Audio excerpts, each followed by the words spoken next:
En Côte d'Ivoire, le bitumage des routes prend un nouveau virage. Pour la première fois, un projet routier majeur place les populations au cœur des décisions. Le projet de bitumage de l'axe routier d'Ingouin, Bangbeguiné, Bleugouin ou encore le ProBar DGB expérimente cette approche novatrice en pays Yacouba et Toura. Pour en savoir davantage sur les enjeux de ce projet, nous avons beaucoup de plaisir de recevoir sur le plateau dans ce nouveau numéro de cet écho, professeur Tia Jean-Claude. Il est président de la coordination générale du projet. C'est un réel plaisir de vous avoir sur le plateau de cet écho. Merci, tout le plaisir est pour nous. Alors, professeur Tia, vous êtes fonctionnaire international de l'UEMOA. En quoi est-ce que le ProBar DGB est-il différent des autres projets routiers en Côte d'Ivoire? Alors, le projet de bitumage de l'axe routier d'Ingouin, Bangbeguiné, Bleugouin, dit projet ProBar DGB, diffère des autres projets en Côte d'Ivoire et dans la sous-région par le fait que, d'une part, il est réalisé en faisant appel à l'approche participative et d'autre part, par le fait que, dans le cadre de cette approche participative-là, un cadre de la région a déjà fait le tracé de ce projet. Alors, concernant le projet lui-même, c'est un projet, comme je viens de le dire, qui a été, dont le tracé de Dingouin à Bangbeguiné jusqu'à Bleugouin a été fait par le président Tiakoné, ancien président de la Cour suprême de Côte d'Ivoire. On dirait donc Feu Tiakoné, qu'il a fait à la demande des populations, n'est-ce pas, de la sous-préfecture de Bangbeguiné dans le canton Gansé. Et ce projet-là, il faut le savoir, se réalise en 3 phases. Donc, les 35 km de bitume que nous avons, c'est 3 phases. La première phase, c'est l'axe principal de base, c'est-à-dire le tronçon d'Ingouin, Bangbeguiné, Bleugouin, qui fait 21 km. Okay. Ensuite, il y a une deuxième phase qui permettra, à partir de l'axe central, par des jonctions, d'atteindre 3 villages qui sont alentour du trajet. Ce sont les villages de Gand, village de Guatidier et le troisième village, c'est le village de Gand-les-Deux, qu'on appelle aussi Nouveau Village. D'accord, ça c'est l'ensemble des localités qui seront désenclavées par le projet. Désenclavées. Maintenant, ces jonctions-là font 7 km. Okay. Et puis, la troisième et dernière phase du projet, c'est la phase qui permet d'atteindre le village de Guiné, qui est une zone très productive de café et de cacao. Donc, on part de Bleugouin jusqu'à Guiné, et ce tronçon-là fait 7 km. Okay. Maintenant, ce qu'il faut dire, c'est une longueur de 35 km, mais également, c'est du bitume que nous allons mettre. Et ce bitume-là a une certaine épaisseur, mais ce sont les études qui vont les déterminer. Donc, je vous le dis, les types de bitume et de revêtement que nous avons, donc le béton bitumé, il y en a 2 sortes. Les études vont permettre de faire, par exemple, le choix entre le béton bitumé semi-grenu, qui a une épaisseur qui varie de 5 à 7 cm, et puis le béton bitumé à module élevé, qui a une épaisseur qui avoisine les 10 cm, voire au-delà. Et puis le bitume en lui-même, les études vont permettre de faire la distinction, de choisir entre le grave bitume, qui a une épaisseur d'utilisation qui varie de 8 à 14 cm, et l'enrobé à module élevé, qui a une épaisseur d'utilisation qui varie de 6 à 13 cm. Donc, tous ces aspects-là rendent ce projet vraiment à des caractéristiques particulières en utilisant la méthode participative et en permettant au cadre de la région de participer activement à la réalisation de ce projet. Voilà donc les caractéristiques particulières de ce projet. Alors, je m'en vais vous poser une autre question, simplement parce que vous êtes également professeur des universités en sciences de gestion. Vous parliez tout à l'heure d'approche participative, mais de façon concrète, comment est-ce que les populations locales sont-elles impliquées dans la mise en œuvre de ce projet ? Alors, les populations locales s'impliquent dans ce projet à 3 niveaux. À 3 niveaux. Donc, nous allons détailler ces 3 niveaux principalement. D'abord, participative, qui est basée sur 4 fondements essentiellement. Ces fondements-là, il s'agit du dialogue permanent qui doit être instauré entre les populations bénéficiaires et les acteurs du projet. Okay. Ensuite, il y a le respect mutuel entre toutes les parties prenantes de ce projet. C'est l'approche participative pour sa réussite nécessite cela. Ensuite, il y a effectivement, parce qu'on peut être de divers bords religieux, de divers bords politiques. Absolument. Il faut la symbiose. Il faut une certaine symbiose. Donc, quand la symbiose s'effectue, c'est le respect mutuel, le principe de respect mutuel pour toutes les parties prenantes. Et puis, il y a le principe, le fondement du partenariat. Donc, le partenariat va s'établir 2 à 2 ou bien par bloc, de sorte qu'on avance, n'est-ce pas, la réalisation du projet. Et puis, le dernier principe, c'est de reconnaître que l'approche participative utilise donc ce qu'on appelle donc le savoir-faire local. Les populations locales ont un savoir-faire qui est utilisée. C'est pour cela que pour les projets qui sont dans le secteur rural, cette approche-là convient le mieux. D'accord. Alors maintenant, cette approche participative obéit à un certain nombre d'orientations pour que ce soit une réussite. Donc ces orientations-là, principalement, on peut dire aussi, il y en a 4 ordres. Hein. Le premier niveau, c'est le niveau politique et institutionnel. Le deuxième niveau, c'est le niveau juridique et législatif.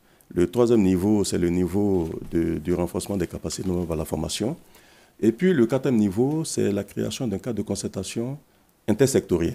Donc on arrive à votre question. Alors, au niveau politique et institutionnel, il faudrait que les pouvoirs publics de nos États reconnaissent que l'approche participative est la méthodologie la mieux indiquée pour l'intervention au milieu rural. Quand c'est fait au niveau institutionnel, tout projet qui utilise cette approche se trouve quelque part couvert et puis à la garantie du succès. En Côte d'Ivoire, c'est le cas, et dans plusieurs pays d'Afrique subsaharienne, c'est le cas. Alors, pour le cas échéant, est-ce que vous êtes en train de nous dire que le conseil régional, par exemple, est d'avis sur le projet? Alors, au-delà du conseil régional, vous avez, disons, ce sont les collectivités décentralisées dans un premier temps qui sont approchées comme partie prenante du projet. OK. Il s'agit du sous-préfet, il s'agit du préfet de Bienkouma, sous-préfet de la zone de Gbambé-Guinée et le préfet de Bienkouma. Ensuite, par l'approche de la royauté, n'est-ce pas, locale, les autres aspects des élus sont notamment impliqués. Alors, l'élu de notre localité est originaire du village de Blégoué.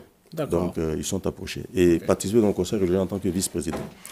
Alors, donc, tout à l'heure, pour reprendre un peu sur l'élan, on parlait donc du niveau de réussite. Le deuxième niveau de réussite, là, pour l'approche participative, c'est le niveau juridique.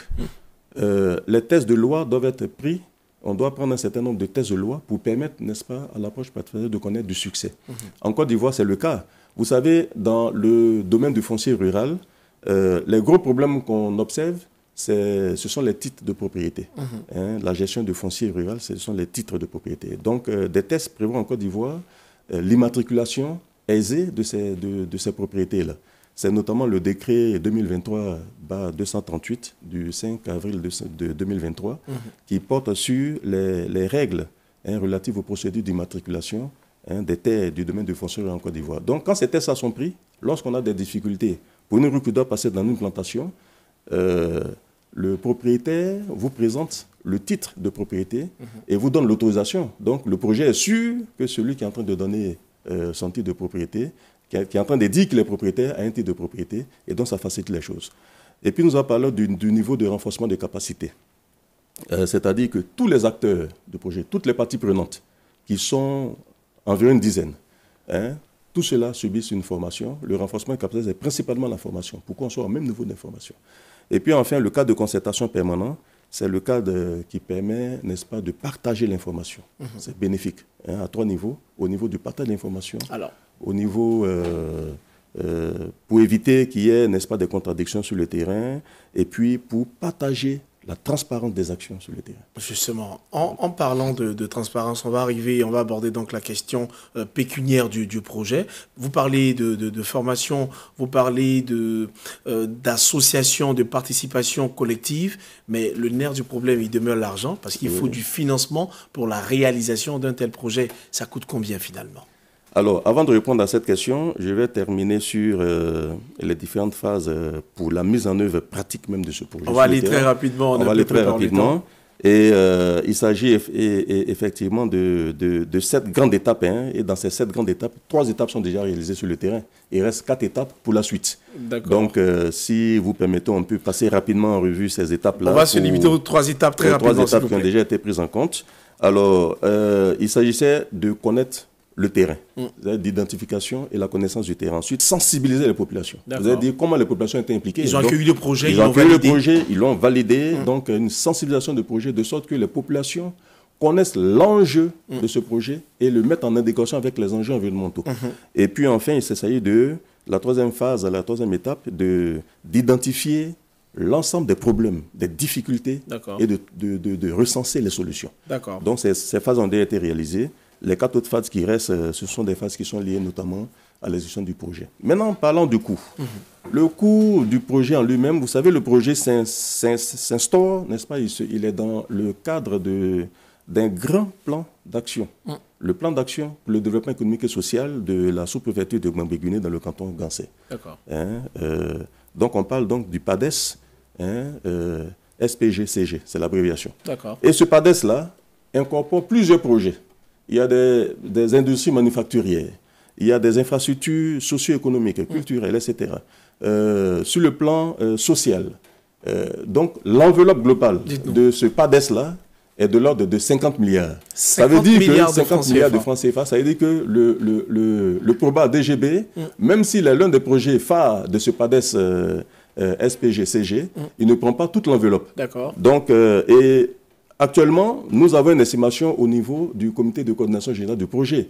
Mais il est trop tôt pour nous de dévoiler le montant que nous avons estimé parce que nous avons commandé des études qui vont nous révéler, on vous a dit tout à l'heure, nous vous avons dit dans la présentation de ce projet que tout dépend de l'épaisseur du bitume. On connaît déjà la longueur. Certains vous diront qu'en Côte d'Ivoire, le bitume coûte X francs par kilomètre, mais tout dépend du sol, tout dépend de la densité du terrain, et ce sont les études qui le disent. Donc, les études vont nous définir les coûts réels. Et puis, d'autre part, il faut dire à nos populations que pour le PROBA DGB, il y aurait un appel d'offres. Donc, des entreprises vont venir compétir.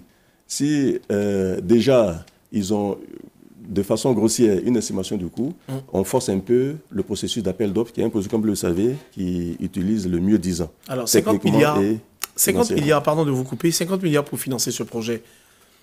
Qui est ciblé Le plan d'action, 50 milliards du plan d'action. D'accord. Qui est ciblé pour financer tout ça? Alors, les mobilisations des financements sont faites auprès de plusieurs partenaires techniques et financiers que nous n'allons pas ici pour le moment dévoiler, qu'il s'agit du secteur privé comme du secteur public. Et les privés interviennent à hauteur de ce qu'ils peuvent et le reste est mobilisé au niveau public. Et les mobilisations sont donc diverses au niveau national, aussi bien au plan international. Donc, il s'agit d'une vaste mobilisation qui est entreprise par le maître d'ouvrage du projet. On vous a dit les populations bénéficiaires qui sont regroupées au sein de tous ces villages bénéficiaires-là, les cadres supérieurs qui appartiennent à ces villages.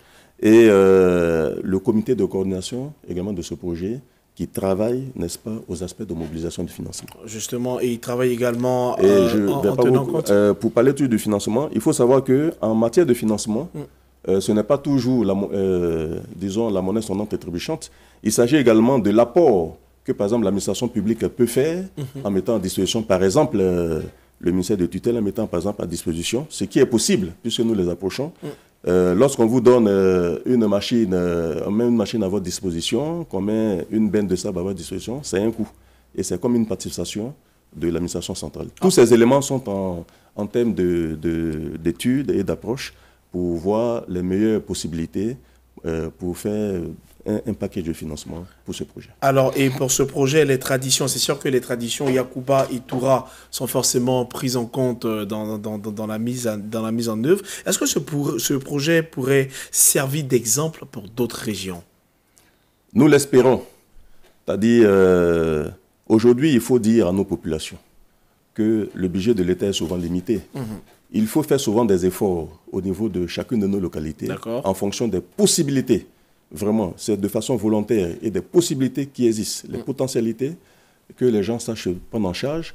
Et vous savez, le projet PROBA DGB, c'est toujours un signal que nous, nos populations, vous avez dit Yakuba et Toura, lancent un peu aux autorités pour dire qu'ils sont en train d'aider l'État à les aider. Donc, nous, on espère qu'à travers cet exemple, ce sera suivi par d'autres types d'exemples. Et vous savez, le développement arrive par ces actions combinées. Alors, ce sont des effets de synergie. Alors, le projet n'est pas encore mis en œuvre, on est encore à la collecte du financement. Quand espérez-vous commencer la réalisation de tout ça? Alors, pour un projet, la réalisation, on est déjà en pleine réalisation parce que depuis le plan d'action pour le développement économique et social de la sous-préfecture de Gbangbe-Guinée, canton Gansé, hein, le PADES, SPGCG. Il a commencé, il est de la période 2024-2034. Donc en 2024, il y a eu des actions. C'est en 2024 que, notamment, le projet a connu un démarrage dans sa phase de conception. D'accord. Hein, nous avons déjà fait des communications là-dessus. Et donc, nous sommes en 2025, c'est la phase des études. Les études durent à peine 3 à 4 mois. Et puis ensuite, on passe à la phase de réalisation. Il faut d'abord passer par la phase de sélection des entreprises et ensuite la phase de réalisation. Il nous reste 2 minutes. Là, ce que je vais vous proposer maintenant, c'est de lancer, c'est de lancer justement un appel à l'ensemble, de laisser un mot à l'ensemble des populations en leur disant mais, véritablement l'aspect économique de ce projet. Alors, il s'agit d'un projet à fort impact économique et même social. Vous savez, sur le plan économique, les 3 secteurs de l'économie seront touchés par ce projet. Les populations bénéficiaires, les zones qui sont traversées, leur économie va bénéficier. Sur le secteur primaire, qui est le secteur qui englobe, n'est-ce pas, l'exploitation des ressources naturelles, qui s'agit des activités qui partent de l'agriculture, la pêche, l'exploitation forestière, les mines, l'exploitation minière, toutes ces activités-là seront impactées par le projet. Donc le secteur primaire aura un fort impact, un essor considérable par ce projet. Il faut attirer votre attention sur le fait que non seulement cette région est une région de production agricole, mais c'est une production agricole. Forte production agricole, mais il y a un sous-sol minier important. D'accord. Nos cours d'eau qui traversent nos villages là regorge d'or, une densité d'or intéressante. Et c'est des choses à préserver, c'est des choses à exploiter. C'est des choses pas à préserver, mais à exploiter. Donc, c'est un aspect économique. Alors, le secteur secondaire, ce sont les infrastructures manufacturières, les usines de transformation des produits vivriers, par exemple le manioc, les petites industries de transformation du manioc pour la Tchéquie, par exemple. Plusieurs cas d'investissement dans ce domaine. Et puis, pour le café, ce sont les usines de torréfaction qui pourront être installées directement sur ces zones avec l'impact de la route. Et puis, sur le plan tertiaire, ce sont les activités de commerce. Alors, nous lançons ici un appel dans le cadre de ce projet à tous les cadres qui sont originaires des 11 localités impactées à participer aux actions du comité de pilotage de ce projet, le comité de coordination. C'est vrai que nous sommes 69 au niveau de ce comité et nous travaillons de façon bénévole. Personne n'est payé. Nous le faisons pour nos populations. Mais les autres cadres qui sont dans les institutions internationales, à la FAO, qui sont dans des structures de bailleurs de fonds, qui sont au niveau des ministères ici à Abidjan, etc., nous les appelons, c'est un appel que nous faisons pour qu'ils participent à la réalisation de ce projet. Et aux autorités du pays, nous disons que le projet de bitumat de l'axe routier d'Engouin-Gbagbe-Guinée-Blégouin est un exemple et un signal fort que les populations bénéficiaires donnent au pouvoir central en disant qu'ils sont conscients des problèmes budgétaires et qu'en se prenant en charge, ne serait-ce qu'en partie, c'est dire à l'État que ces populations-là aident l'État à les aider. Ces populations aident l'État à les aider. Voilà, donc c'est le mot de fin que nous voulons dire. Et nous comptons vraiment sur toutes les synergies possibles pour que ce projet Proba DGB-là, qui est un exemple dans notre région, et nous espérons que ce soit un exemple au niveau de toutes les localités de Côte d'Ivoire. Voilà qui est dit. Voilà donc ce que nous voulons dire. Merci beaucoup, professeur Tia, pour toute cette intervention. Mesdames et messieurs, on a terminé cette émission. Nous recevions professeur Tia Jean-Claude. Il est président de la coordination générale du projet Probar DGB. Entendez le projet de bitumage de l'axe routier d'Engouin, Gbagbe-Guinée, Blégouin. On a pris beaucoup de plaisir à vous écouter. Merci d'avoir été sur ce plateau. Merci, M. Kodjo. Mesdames et messieurs, merci de nous avoir suivis. Cette émission est terminée. Restez sur cette info. Les programmes se poursuivent.